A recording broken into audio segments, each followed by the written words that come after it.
نحن بتاركي آلهتنا عن قولك وما نحن بتاركي آلهتنا عن قولك وما نحن لك بمؤمنين صدق الله العظيم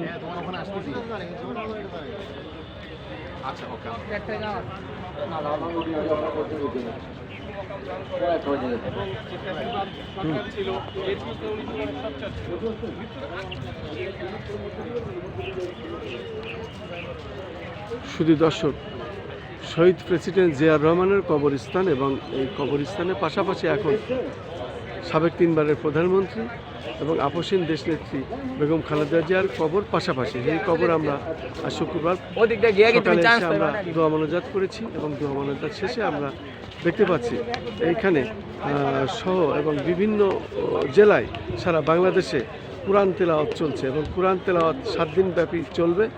এটা দলীয় কর্মসূচি হিসাবে সারা বাংলাদেশের প্রত্যেকটি বিএনপির কার্যালয়ে এরকম কোরআন খতম চলছে এবং এখানেও চলছে 3টে টিমের পক্ষ থেকে।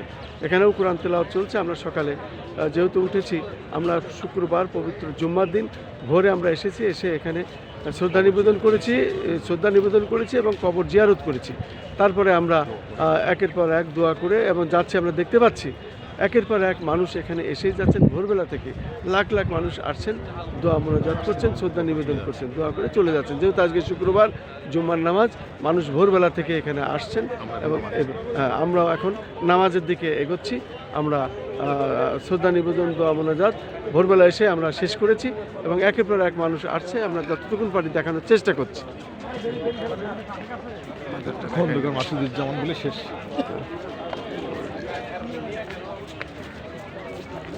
আসুক, মানুষের একটা টিম আসুক। ও তাহলে নীতি যাই বলেছি।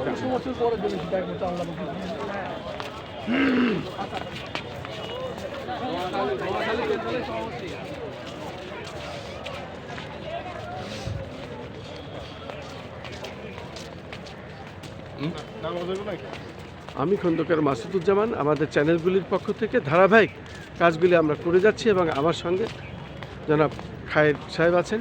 আমরা যেখানেই যাচ্ছি, আমাদের যেহেতু একটি সাংবাদিক অ্যাসোসিয়েশন আছে, সেই অ্যাসোসিয়েশনের পক্ষে এবং আমাদের ইউটিউব চ্যানেলগুলির পক্ষে এবং অনলাইন পোর্টালের পক্ষ থেকে আমরা ধারাবাহিকভাবে এই কাজগুলি করে আসছি। বিশেষ করে আমরা সমস্ত আন্দোলন সংগ্রামে রাজপথে ছিলাম, জুলাই যোদ্ধা ছিলাম। পাশাপাশি ফ্যাসিস্ট শেখ হাসিনার আমলে আমরা বাড়ি ছাড়া, গৃহ ছাড়া, ব্যবসা প্রতিষ্ঠান ভেঙে দিয়েছে, বাড়িঘর ছাড়া হয়েছে, পিতা ভাই হত্যা হয়েছে, বাড়িঘর লুটপাট হয়েছে। আমরা সেই বিচার এখনও পাইনি। আমরা আশায় আছি যে জনাব তারেক রহমান এদেশের প্রধানমন্ত্রী হবেন, তখন উনি ওনার মা এবং ওনার বাবার আদর্শে চলবেন, তখন আমরা ন্যায় বিচারটা পাব এবং এইভাবেই আমরা আশায় বুক বেঁধে আছি। আমরা ধীরে ধীরে চাই যে সারা বাংলাদেশের প্রত্যেক নির্যাতিত মানুষদের, খুন গুম যারা হয়েছে, যারা নির্যাতনের শিকার হয়েছে, প্রত্যেকের জন্য এই বিচার হয়।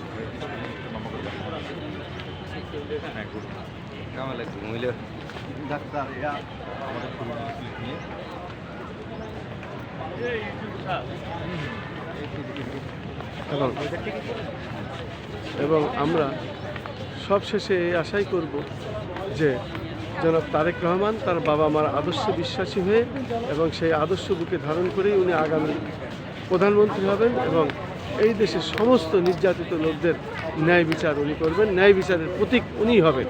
যেহেতু অনেক মানুষ গুম, খুন, হত্যা, বাড়িঘর ছাড়া, লুটপাটের শিকার, মিথ্যে মামলা, হয়রানির শিকার, ফ্যাসিস্ট শেখ হাসিনার আমলে যারা হয়েছে তাদের প্রত্যেকের বিচার করবে এবং ন্যায় বিচার করবে। আমাকেও ফ্যাসিস্ট শেখ হাসিনার আমলে 2 বার সাদা পোশাকধারীরা কালো কাপড় দিয়ে চোখ বেঁধে বিভিন্ন জায়গায় ঘুরিয়ে ঘুরিয়ে তারপরে আমাকে ছেড়েছিল। আমি ভেবেছিলাম হয়তো আমাকে গুম করবে, যেহেতু পিতা ভাই হত্যা করেছে, বাড়িঘর লুটপাট করেছে, হয়তোবা আমি আর ফিরতে পারবো না, আমাকে আয়নাঘরেও নিতে পারে। যাই হোক, শেষমেশ আল্লাহ আমাকে রক্ষা করেছেন, আমি বেঁচে আছি।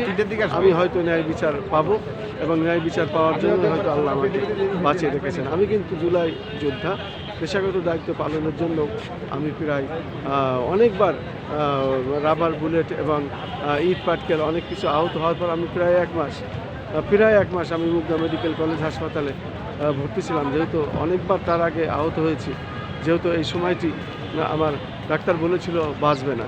তা যা হোক, আল্লাহ আমাকে বাঁচিয়ে এনেছেন। অনেক টাকা পয়সা খরচ হয়েছে, ধন সম্পত্তি বিক্রি করে আমাকে আমার পরিবারের লোকজন, বাড়ির লোকজন আমাকে শেষ উদ্ধার করে আমাকে বাঁচিয়ে এনেছেন। আমি সকলের কাছেই দোয়া চাই এবং সেই সাথে জয়নাল হাজারী আমার ভাই এবং আমাদের যে পারিবারিক টাকাটা জোর করে লিখে নেয় চেকে, ওই এলাকায় আমার ভাই একটি কাজ নিয়ে গেছিলেন, উনি ঠিকাদার এবং বিএনপির রাজনীতি করতেন, বিএনপি সাংগঠনিক সম্পাদক ছিলেন। সেই খন্দকার রবিউজ্জামান শিপারের টাকাটি জয়নাল হাজারী অস্ত্রের মুখে ব্যাংকের ম্যানেজার নিয়ে এসে জোর করে লিখে নেয়। আমি সেই টাকা পয়সা ফেরত চাই এবং আমাদের ক্ষতিপূরণ চাই। সব মিলে আমি বিচার চাই, ন্যায় বিচার চাই এবং আমাদের টাকা পয়সা ফেরত দেওয়া হোক।